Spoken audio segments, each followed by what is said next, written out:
Hello everyone and welcome to the Movie Star Entrepreneur Show. I'm Marshall Wayne, of course. On this show, of course, what I'm trying to do is break down tactics that movie stars use to become interesting and famous and rich and share them on this show. Not only movie stars, but billionaires, socialites like Paris Hilton, social media stars like Gary Vaynerchuk, anybody who we can use as a model to see what they do and how they do it. Or crazy movie special effects and things like that. Well, there's this guy called Peter Nygard.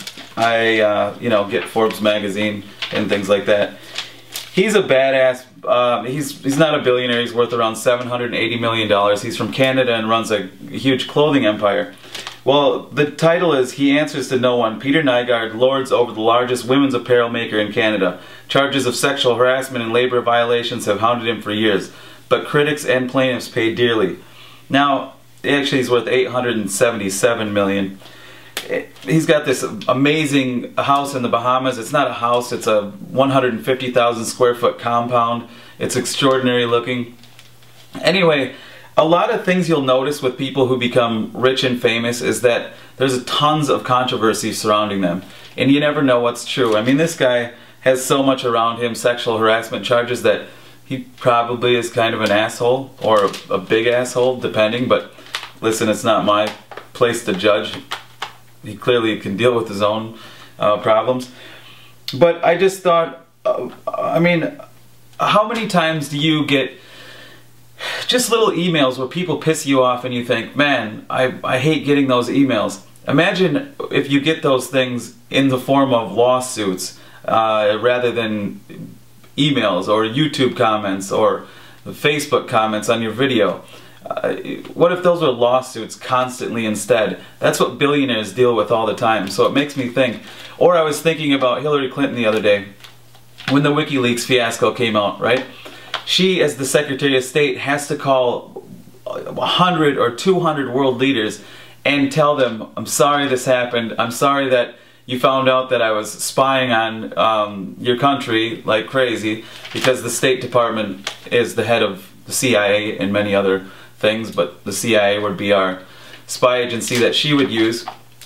So she's got to call serious world leaders back, not email them, not Facebook comment them. She's got to call them and personally say, hey, sorry, I thought you were a deranged freak and you found out about this. You weren't supposed to. I was just talking to my Undersecretary of State and it wasn't supposed to be known to you.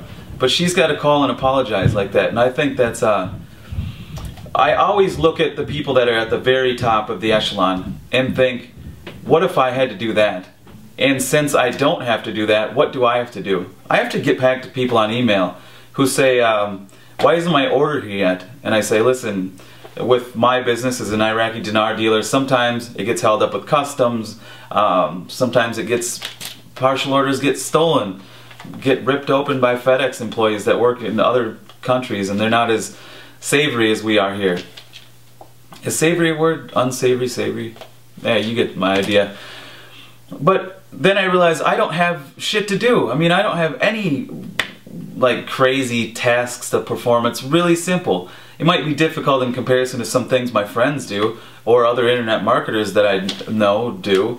You know, selling a $27 ebook, for instance, would be really simple in comparison to what I do. But that's not what I do, and that's not what I want to do, and it's not going to get me to where I want to go. What I do now is going to get me to where I want to go, and it has a little bumps and bruises along the ways. I get tore apart in forums sometimes, called a war profiteer and things like that, but whatever. I mean, if I want to go to where I eventually want to be, there's going to be a lot harder things to deal with. So articles like this make me think. I mean, I don't want to build a business so I can sexually harass women. I don't think what this guy's doing is right, but the point was that I see he's got a lot of controversy, and some of it is right and some of it's probably false, people that just want money out of him. But either way, I've got it really easy, and because I've got it really easy, I'm making less money. If I had a bigger business, I would have more problems, more money, more problems. So I just was thinking about that and thought I'd bring it up. Let me know some of the issues that you guys come across.